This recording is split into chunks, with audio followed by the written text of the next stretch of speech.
Welcome back to Real Talk with Realtors, about real stuff, real things, and real estate. Yep. Did I cover it?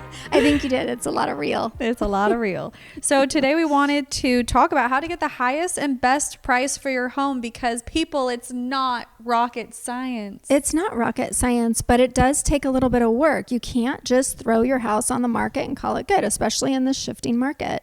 You have to get it ready. Yep. And doesn't mean you need to remodel the kitchen or remodel the bathrooms, but you have to make it as presentable as possible. So let's start out with decluttering? Yeah, absolutely. Yeah, I mean, we all have stuff, right? It's the American way. We all collect. We have closets that are full. We have garages that are full. And then we rent storage spaces. So it's like... if you have a storage space, at least take the stuff from your house and put it in the storage unit. Exactly. Here's what I recommend always on the decluttering. It is go room by room, first of all, because if you start jumping all over the house, you're just going to get frustrated. So you take one room and you have 3 piles either in the garage or somewhere in the house. One pile is stuff that nobody on the planet wants, so it's going to go to the dump. Mm-hmm. The other pile is something that's maybe still good, but you don't want it anymore, so you're going to donate it or sell it. And then the third pile are the items that you are going to take to your new home, but you don't need them right now. Right. So you just box them up and put them in the garage or in your storage unit. Yep. So that's and that's room by room. So start with the extra spare bedroom where all the stuff probably is anyway. Yeah. Everybody has that room the too. catch-all. Yeah. Yeah. So, and then after that. So after hopefully the home is mostly decluttered and simplified, then we like to talk about if it needs a paint touch-up. Right. Fresh paint, and I think along those lines, fresh carpet is it's an relatively inexpensive way to make a huge impact, because if it feels fresh and clean and move-in ready, then you're going to catch more buyers that way. And sometimes you can just clean the carpets that you have. I had somebody the other day that has one room and the carpet's just not good. And she said, well, we're just going to give them the money for that. People say that a lot. Oh, yeah. We're just going to give a credit. Yep, a carpet credit. Yeah, a flooring credit. Because that's the first thing a buyer's going to see is that now I have to deal with this. Yeah. And that's why builders have model homes. They have it because they know that a buyer falls in love with the bling, right? Yeah. So you basically want to bling out your house. And so this one particular room is going to be like $200 in carpet. So it's pretty cheap to do.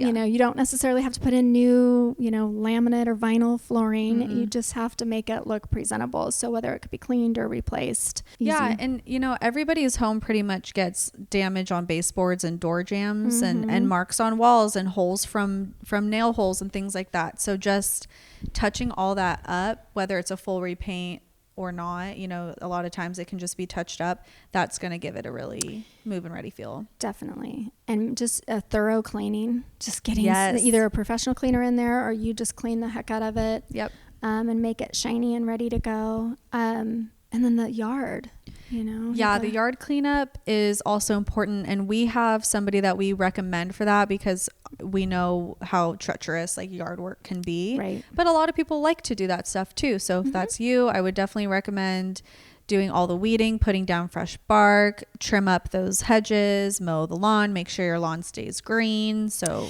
oh my gosh, I'm so glad you brought that up. Yeah, I knew you would be. That's one of my little pet peeves. I am all about saving water, but try to save it in your house instead of saving it on the lawn, because when you let the lawn go dead, it just does not. The curb appeal is horrible, and then the backyard, it looks horrible. So if you have any thoughts of selling your home, please don't let your lawn die.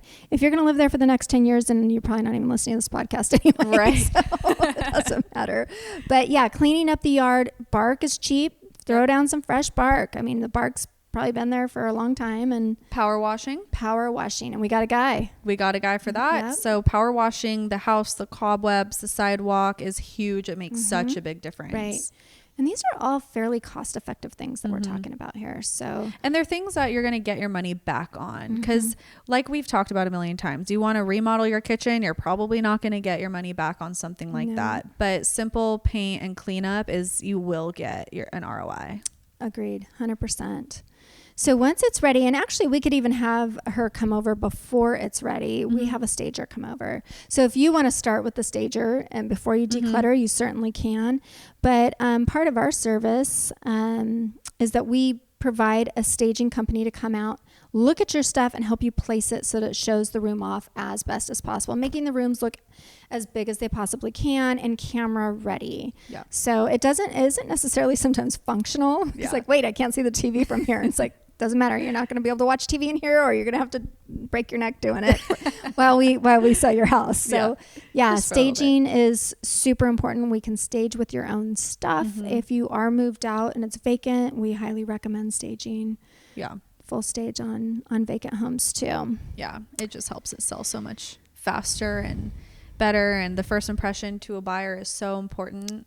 Right. And it used to be that the first impression was a drive-by back in the day, but now that we have internet and professional photography, and you want to make sure your agent uses professional photography. The amount of listings I've been seeing without professional photos, and in this market, you cannot risk that. No, that's such a disservice in my opinion. It is, unfortunately, but we do see it all the time. And those homes right now are sitting on the market. Right. Unfortunately.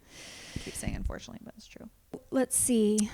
What else? Inspections. I feel like sometimes, so it used to be for many years until recently, the buyer would pay for all the inspections once we got into escrow, right? Yeah.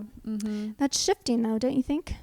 It is. I mean, I think there was always a time and a place for, or not even a time and a place. I feel like it's always a smart thing to do for a seller to pay for inspections ahead of time, but we can't always convince them to do that. Right. So, but in like a recent escrow that I just opened, we asked the seller to pay for 2 of the 4 total inspections we'll be getting. And it depends on like septic and well. Sellers or buyers will oftentimes ask the seller to pay for a septic inspection and pumping and well inspection, depending on the circumstances. The thing about having the seller get all of the inspections up front is that they know exactly what they're negotiating immediately. If you give the buyer a 17-day investigation time frame for inspections, they could be asking for a $20,000 price adjustment. 2 weeks into so it's so much better, and you're going to know exactly where you stand financially if you work that all out up front. And one example, we had somebody that got all their inspections up front. The roof came back as needing to be replaced. The seller said this roof is fine. It's only 18 years old. It's not leaking. I'm not replacing it, but I will give them a credit for half at the close of escrow. Well, 5 offers came in. Nobody asked for the credit. And we ended up closing without having to do anything with the roof. Had we waited 14, 17 days in and got the buyer paid for that inspection, they probably would have asked us to give them a credit for the entire roof or replace the roof during escrow. Yeah. So absolutely. You can negotiate those items. If the roof comes back and the buyer says, hey, I want half of it, at least you know your purchase price and your credits, and it's not a surprise. And you aren't arguing with the buyer, and the buyer backs out, they get their deposit back in that 17-day time frame, and then you're back on the market, and you're probably doing a price reduction, and you're probably getting lower offers at that point. So talk about a good ROI. It's anywhere from $1,500 to $2,000 depending on whether you have a septic tank or not, or that. Yeah. I mean, I would say closer to like $1,000 to $1,500 for all those. I don't know. I think between the home inspection and the septic, you're at almost $1,000. Yeah, I guess if you're septic and or well, those get or sewer line even these days is pricey too. So you're probably right. Maybe I think $1,500. $1,500 is probably a good safe number. But anyways, it's a good return, because had we not spent the $1,500 on those inspections, we probably would have been paying for a $14,000 roof. So I use that example a lot with sellers, and if they're a little bit wary on whether or not they should do inspections, I'll at least suggest, depending on the age of HVAC and the age of roof, to do those 2, and then probably a pest inspection. So, and then obviously septic wells, if they have them, then I try to convince them to do those, because those are big ticket items. But all of the big ticket items, get those negotiated ahead of time. Yeah. I mean, the home inspection, that's a pricey inspection, and it takes a little time to get it, but it's something that a buyer could probably do too. So, but preferably have seller get them up front, and it's for the seller 100%.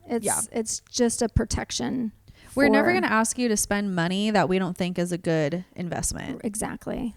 Yeah. But at the end of the day, it's totally up to the seller and what they want to do. And everybody's circumstances are different. So, what else was selling? The last thing would be pricing it right, which in today's market is a challenge. To say the least. Yes, it is, because the problem is we don't have the comps for today's market. No, the comparable sales aren't here yet, or they were maybe this month, and we're in October, September, because the market started shifting in May and June. Yeah, and so we don't want to price it for yesterday's price. We want to price it for tomorrow's price. Exactly. Yeah, we have to be competitive. Buyers are afraid. The feds are saying they're going to raise rates next year, continue to. So I think that you need to be aggressive. So isn't the price from the spring? It's probably last year's price.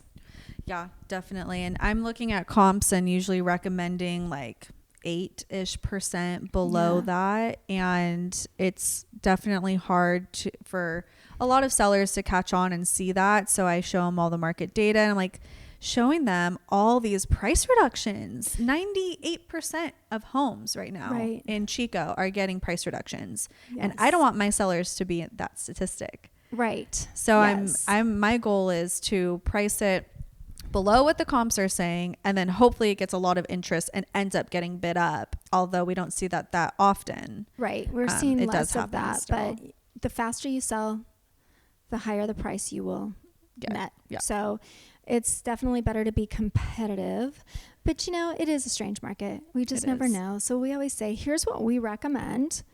It's your home. You get to make the decision. But at the end of the day, this is the price that we think is a good market price. Yep.